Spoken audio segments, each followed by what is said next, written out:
ഇന്ന് വളരെ ഇൻട്രസ്റ്റിംഗ് ആയിട്ടുള്ള ഒരു എക്സ്പെരിമെൻറ്റ് പറയാനായിട്ടാണ് വന്നിട്ടുള്ളത്. ഓക്കെ, ഈ എക്സ്പെരിമെൻറ്റ് ഇവിടെ എങ്ങും അല്ല നടന്നിരിക്കുന്നത്, അങ്ങ് ഹാർവേഡ് യൂണിവേഴ്സിറ്റിയിൽ നടന്ന ഒരു എക്സ്പെരിമെൻ്റ് ആണ് നമ്മൾ നോക്കാനായിട്ട് പോകുന്നത്. കുട്ടികൾക്ക്, അതായത് എങ്ങനെ പഠിക്കുന്ന കുട്ടികൾക്കാണ് ഏറ്റവും കൂടുതൽ ഒരു എക്സാം എഴുതുന്ന സമയത്ത്, അതായത് ഒരു കോമ്പറ്റേറ്റീവ് എക്സാം എഴുതുന്ന സമയത്ത് സെലക്ഷൻ കിട്ടാൻ സാധ്യത എന്നുള്ളത് പഠിക്കാനായിട്ടാണ് ഈ ഒരു എക്സ്പെരിമെൻറ്റ് നടത്തിയത്. ഹലോ മക്കളെ, എല്ലാവരും സുഖമായിട്ട് സന്തോഷമായിട്ട് ടെൻഷനൊന്നും ഇല്ലാതെ വീട്ടിലിരിക്കാമെന്നാണ് മിസ് വിചാരിക്കുന്നത്. അങ്ങനെ ആവട്ടെ.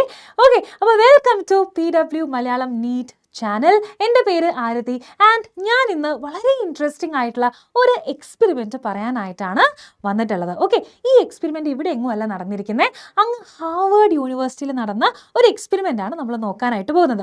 അപ്പോൾ ഈ ഒരു എക്സ്പെരിമെൻറ്റ് നടത്താനുള്ള ഉദ്ദേശം എന്ന് പറയുന്നത് എന്തായിരുന്നു?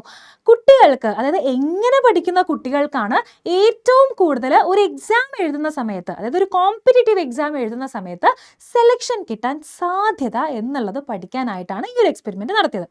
അപ്പോൾ ഞാൻ പറയുകയാണ്, ഈ എക്സ്പെരിമെൻ്റ് എവിടെയായിരുന്നു? ഹാർവേഡ് യൂണിവേഴ്സിറ്റിയിൽ.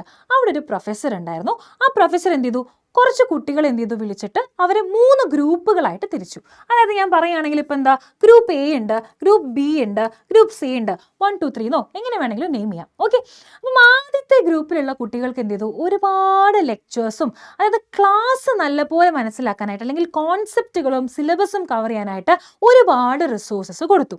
ഓക്കെ, രണ്ടാമത്തെ ഗ്രൂപ്പ് ഓഫ് കുട്ടികൾക്ക് എന്ത് കൊടുത്തു? ഒരുപാട് പ്രാക്ടീസ് ക്വസ്റ്റ്യൻസ് കൊടുത്തു. പക്ഷെ അവർക്ക് ക്ലാസ് ഒന്നും കൊടുത്തില്ലേ. അതായത് ആദ്യത്തെ ഗ്രൂപ്പ് ഓഫ് കുട്ടികൾക്ക് എന്തൊക്കെയാണ് കൊടുത്തത്?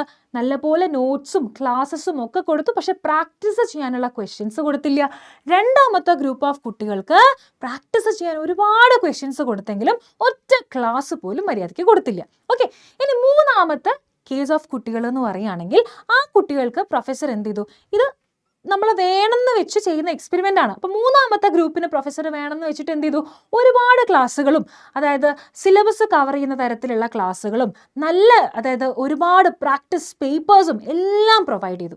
അതായത് C ഗ്രൂപ്പിന് രണ്ടും കൊടുത്തു. പ്രാക്ടീസ് ചെയ്യാനുള്ള ടൈമും കൊടുത്തു, സിലബസ് കവർ ചെയ്യാനുള്ള ടൈമും കൊടുത്തു, ആൻഡ് അതിനുള്ള റിസോഴ്സസും കൊടുത്തു. ഓക്കെ, എന്നിട്ട് ഈ 3 ഗ്രൂപ്പിലുള്ള കുട്ടികളെ കൊണ്ടും ഒരു എക്സാം എഴുതിച്ചു. എഴുതിക്കുന്ന സമയത്ത് ഏത് ഗ്രൂപ്പ് ഓഫ് കുട്ടികളായിരിക്കും ഏറ്റവും നന്നായിട്ട് ഇതിൽ പെർഫോം ചെയ്യുക? ഇതിൻ്റെ റിസൾട്ട് വളരെ ഷോക്കിംഗ് ആയിരുന്നു.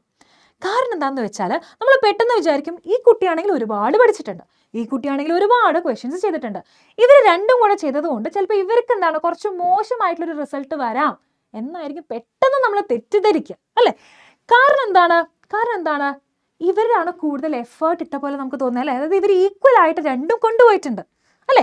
ഇവർക്ക് എന്താണ് കംപ്ലീറ്റ്ലി ഒരു കാര്യത്തിലോട്ട് ഫോക്കസ് ചെയ്യേണ്ടി വന്നിട്ടുള്ളൂ. ഈ 2 ഗ്രൂപ്പിന്, ആദ്യത്തെ 2 ഗ്രൂപ്പിന്. മൂന്നാമത്തെ ഗ്രൂപ്പിന് 2 കാര്യങ്ങളിലോട്ട് ഫോക്കസ് പോകേണ്ടി വന്നിട്ടുണ്ട്. പക്ഷേ ഞാൻ പറഞ്ഞല്ലോ, റിസൾട്ട് വളരെ ഷോക്കിംഗ് ആയിരുന്നു.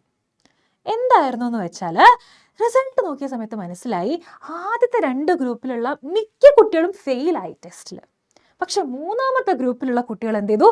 മിക്ക ആൾക്കാരും സെലക്റ്റഡ് ആയി. എങ്ങനെയായിരിക്കും ഇവർ സെലക്റ്റഡ് ആയിട്ടുണ്ടാവുക? ഇവർ പ്രോപ്പറായിട്ട് എന്ത് ചെയ്തു? പഠിച്ച കാര്യങ്ങളെല്ലാം പ്രാക്ടീസ് ചെയ്യുകയും ചെയ്തു. അപ്പോൾ എന്താണ്? നമ്മളുടെ മെമ്മറി അവിടെ എന്ത് ചെയ്യാണ്? സോളിഡ് ആവുകയാണ്. നമ്മുടെ പ്രാക്ടിക്കൽ നോളജ് അവിടെ എന്ത് ചെയ്യാണ്? സോളിഡ് ആവുകയാണ്, അല്ലേ? Practical knowledge in the sense paper practice ചെയ്തിട്ടുള്ള നോളജും അവിടെ എന്ത് ചെയ്യാണ്?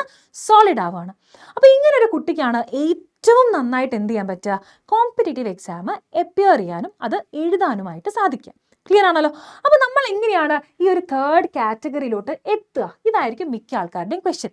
അപ്പോൾ ഈ ഒരു കഥ പറഞ്ഞപ്പോൾ നിങ്ങൾക്ക് ചിലപ്പോൾ നിങ്ങളായിട്ട് തന്നെ റിലേറ്റ് ചെയ്യാനായിട്ട് പറ്റിയിട്ടുണ്ടാവും, അല്ലേ? അതായത് ചില ആൾക്കാർ നല്ലപോലെ പഠിക്കും, പക്ഷെ എന്താണ്? ക്വസ്റ്റ്യൻസ് ഒന്നും പ്രാക്ടീസ് ചെയ്യില്ല. ചില ആൾക്കാർ ഒരുപാട് ക്വസ്റ്റ്യൻസ് പ്രാക്ടീസ് ചെയ്യും, പക്ഷെ എന്താണ്? പഠിക്കാൻ മടിയായിരിക്കും, വായിക്കാൻ ഇഷ്ടമുണ്ടാവില്ല, അതുകൊണ്ട് വായിക്കില്ല, അല്ലേ? ഇനി മൂന്നാമത്തെ കാറ്റഗറി ഓഫ് കുട്ടികൾ എന്ന് പറയുന്നത് അവരാണ് നമ്മളുടെ ടോപ്പ് സ്റ്റാർ കുട്ടികൾ എന്ന് പറയുന്നത്. കാരണം എന്താ അറിയോ? അവർ രണ്ടും ചെയ്യുന്നുണ്ട്. ഇങ്ങനെ രണ്ടും ചെയ്യുന്ന കുട്ടികൾക്കാണ് ഏറ്റവും കൂടുതൽ സെലക്ഷനുള്ള പ്രോബബിലിറ്റി. ഓക്കെ, അപ്പം ഈ ഒരു ഏരിയയിലോട്ട് നിങ്ങൾ എത്താൻ, അതായത് എയിലും ബിയിലും നിൽക്കുന്ന കുട്ടികൾ ഈ ഒരു വീഡിയോ കാണുന്നുണ്ടെങ്കിൽ ഇപ്പം നിങ്ങൾ ചിന്തിക്കുന്നുണ്ടാവും, എങ്ങനെയാണ് മിസ്സേ സിയിലോട്ട് എത്തുക എന്നുള്ളത്. അതിന് വേണ്ടിയിട്ട് ഞാൻ പറഞ്ഞല്ലോ, നിങ്ങൾ ക്ലാസ്സുകളും കാണണം, ഒരുപാട് ക്വസ്റ്റ്യൻസും പ്രാക്ടീസ് ചെയ്യണം. ഇനി എവിടെയാണ് ക്ലാസ് കിട്ടുക എന്നുള്ള ചോദ്യങ്ങളൊന്നും വേണ്ട.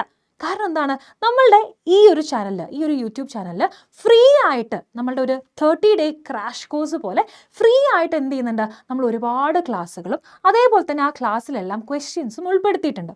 അപ്പോൾ നിങ്ങൾക്ക് പഠിക്കാൻ സഫീഷ്യൻ്റ് ആയിട്ടുള്ള എല്ലാ കാര്യങ്ങളും എന്താണ് നമ്മളുടെ ലൈവ് ക്ലാസ്സസിലൂടെ നമ്മൾ പ്രൊവൈഡ് ചെയ്യുന്നുണ്ട് അല്ലേ. അപ്പം ഈ ഒരു കാറ്റഗറിയിലോട്ട് എത്താൻ നിങ്ങൾക്ക് ഇനി 30 ദിവസം മതി.